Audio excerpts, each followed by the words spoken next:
saja.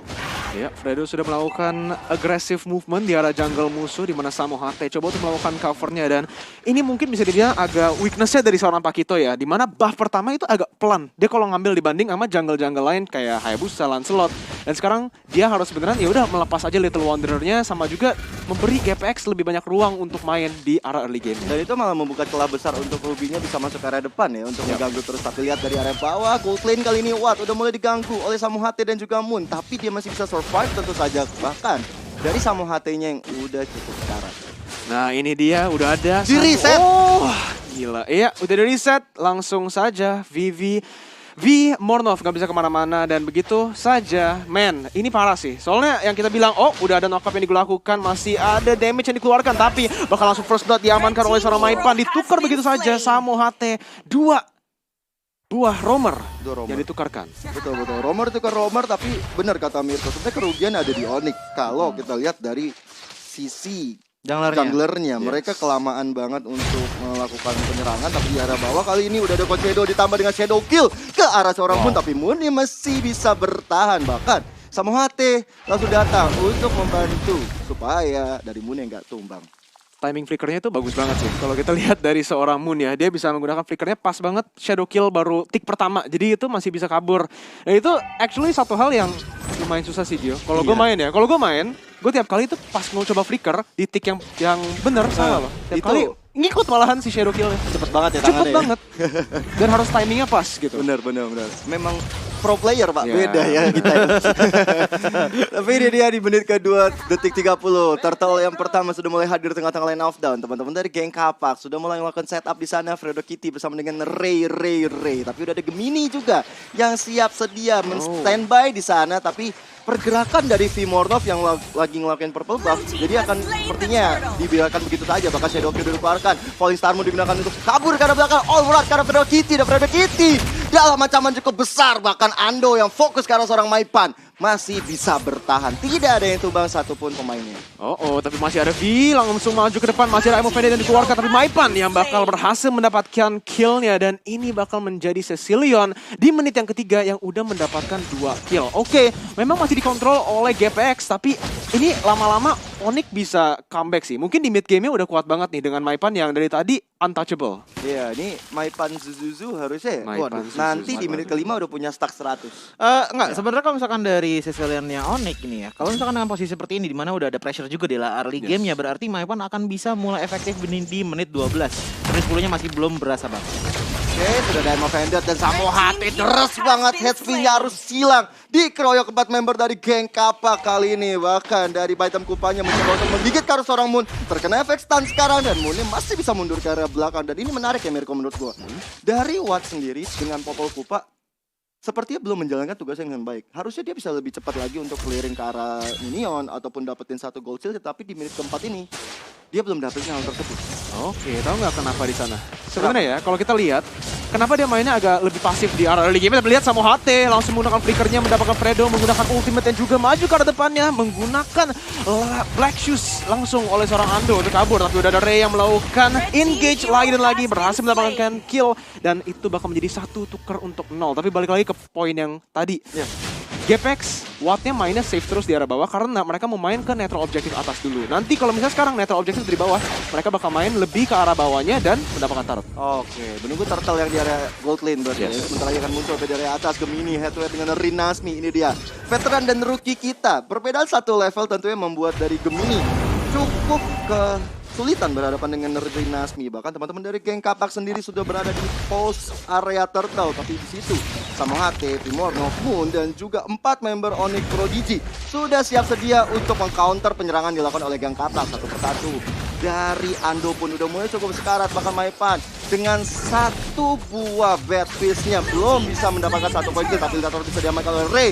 Masih looking for more, Coach Shadow akan ditambah dengan Shadow Kill karena belakang terbagi damage-nya. Meskipun dia harus bisa mundur, tapi Gemini dalam ancaman yang cukup besar. I'm offended ke Samo HT. Samo HT pun menjadi tanker di area depan, mencoba diberikan badannya supaya anak-anak Onyx Prodigy nggak bisa kena damage berlebihan.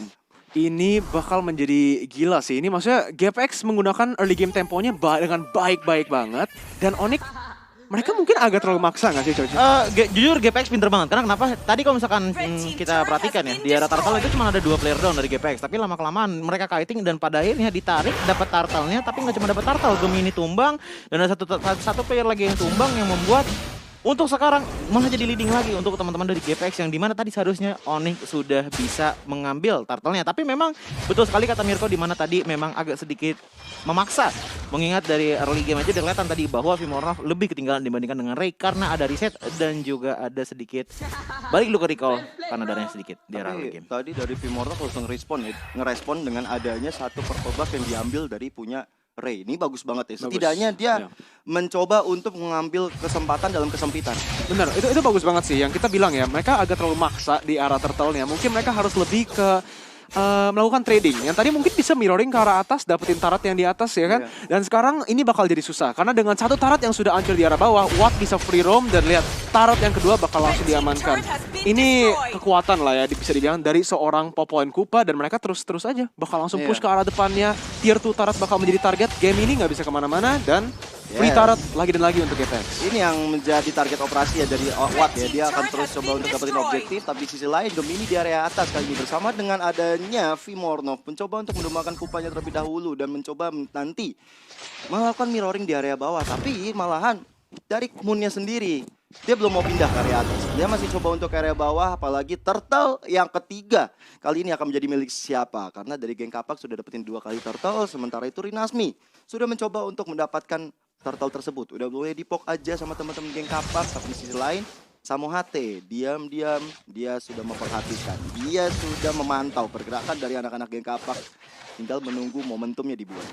Iya, di sini udah susah banget sih untuk Onyx ya, dimana mereka nggak memiliki pressure sama sekali. Turtle bakal langsung diamankan begitu saja. Masih ada Samo HT yang coba untuk kabur, tapi lihat masih shadow kill langsung mengikuti ke arah belakangnya. Point Star mau digunakan, Fredo masih bisa kabur di sini, dimana Rinasmi menggunakan Black Dragon formnya untuk coba melakukan damage lebih. Masih ada Vimornov yang tidak bisa mendapatkan point yang baik di sana dan wow, Ando yang berhasil mendapatkan kill 2-0 bersama juga dengan Turtle. Ini bukan pertukaran baik untuk Onyx. Tentu saja dong, pastinya bagi geng Kapak mereka langsung kuat banget, bahkan satu area mid bakal dioperasi banget dan satu member dari geng Kapak pun harus hilang. Fredo Kitty kali ini terkena tamparan dari Maipan di garis tengah tadi, tapi kali ini kita coba Ray masih coba untuk mengganggu pergerakan dari purple buff yang dimiliki oleh seorang Vimornov dan didapatkan dengan kecepatan tangan Code Shadow-nya ditambah dengan satu retribution tanpa retribution bahkan. Oh, dengan retribution tentu saja. Iya. Gimana ya Gio sama Choji, ini map pressure-nya beneran udah fully dikontrol oleh GPX sih. Iya, kalau misalkan lihat dari map Land of Dawn di game kali ini, geng Kapak sudah memegang kontrol dari jungler area milik Onyx dan juga lihat dari segi taratnya. Tarat dari teman-teman GPX ini masih komplit semuanya.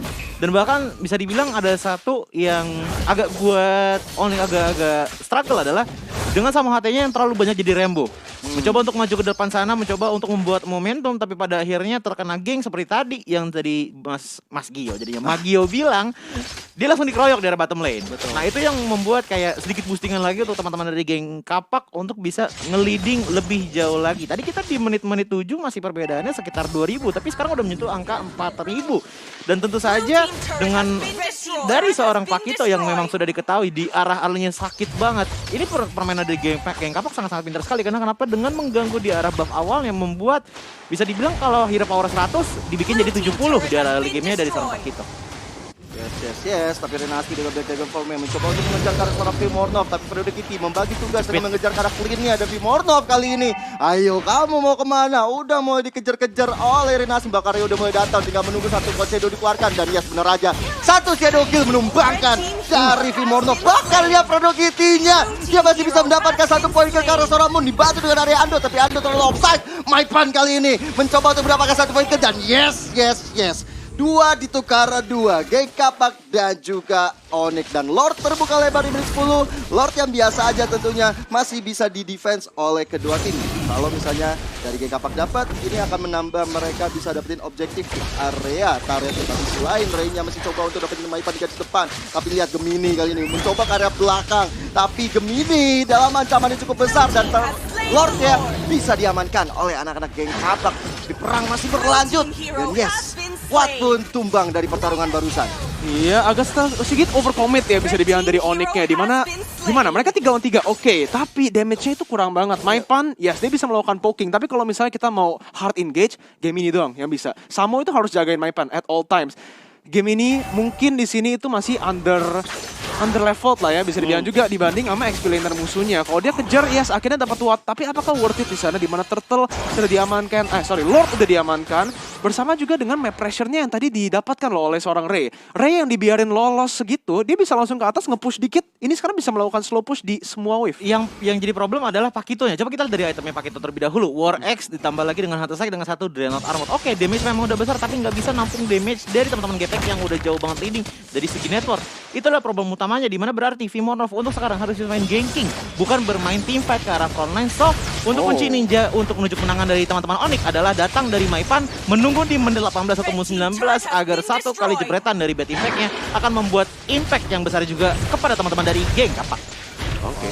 Wow. Ini kali ini mereka udah semangat banget dari geng Kapak ya. Dragon Form juga dibubarkan, mencoba untuk garis belakang. Dan satu ini Bitter Turret akan menjadi target operasi bagi geng Kapak. Falstamu pun dibuka dari Gemini, mencoba untuk mendapatkan Ring Nasmi. Tadi sisi lain dari geng Kapak nggak mau terlalu overcommit karena Lordnya masih Lord biasa aja. Mereka mesti coba dulu untuk setidaknya satu dapat inhibitor turret adalah suatu nilai yang bagus banget. Maka tadi kalau kita lihat ada fun fact. Ada fun fact. Pendiri dari geng Kapak, Donkey, siap untuk melontarkan dana untuk masuk MPL, guys. Wow, kita doakan aja ya untuk teman-teman dari geng Kapak, mudah-mudahan bisa next level, bisa masuk ke dalam MPL. Kalau dari effortnya kita lihat banget sih, Gio, ya kan, dimana season lalu walaupun mereka itu bisa dibilang seasonnya kurang matang lah, mereka baru dapat rosternya lagi dibentuk, dan sayang sekali mereka harus masuk ke dalam ya MDL Plains gitu, mereka harus balik. Tapi kita kelihatan banget sih dari reformasi mereka sekarang dengan Dinasmi yang menggunakan Black Dragon Form ke arah belakangnya, coba melakukan zoning, Turret yang di tengah dapat, masih ada Fredo menggunakan Imo Fender ke arah Samo HT, dan begitu saja Ray menggunakan Shadow Kill. Tapi lihat Maipan, damage-nya udah sangat-sangat besar, mendapatkan Shadow Kill ke arah 3 dan bisa melakukan defensif walaupun 2 inhibitor turret sudah diamankan oleh GPX. Sekarang menjadi 3 totalnya. Wow. Susah sih. Semua objektif sudah bisa diamankan oleh anak-anak geng Kapak dan Rinasmi ditukar Gemini. Oke, masih fair enough. Apalagi dari 18 detik lagi kita lihat dari Lord yang sudah enhance di menit 13 akan menjadi target operasi bagi anak-anak geng Kapak, dan ini mungkin saja akan menjadi kemenangan perdana bagi geng Kapak, kecuali kali ini dikontes sama Onyx dan Onyx bisa dapetin Lord tersebut. Seenggaknya mereka bisa dapetin nyawa baru. Gimana ya? Kalau 3 inhib itu susah banget gak sih? Udah susah banget karena PR banyak banget. Harus ngeliat minion terlebih dahulu. Kalau Lord tinggal juga bakal bisa di-push. Kalau misalkan nggak ngotis ke Lord, takutnya minion masuk. Sama menggunakan flickernya itu sangat tidak baik di sana, di mana Watt bisa melakukan damage. Maipan pun tertangkap dan shutdown, langsung diamankan. Rinasmi looking for more, Moon langsung dikejar begitu saja, masih coba untuk melakukan flicker ke arah belakangnya, dan GPX 2 ditukar untuk 0. Mereka nggak butuh Lordnya di sini, Gio. Iya, mereka nggak butuh Lord, langsung straight to the point menuju ke area tengahnya, tapi minion yang gerobak udah sekarat. Jadi mereka akan coba setup kembali dari Fredo Kitty dengan Imo Fender tanpa Falstamu ke arah belakang. Gemini mencoba dapetin satu Fredo Kitty dan juga Watt Supriyadi.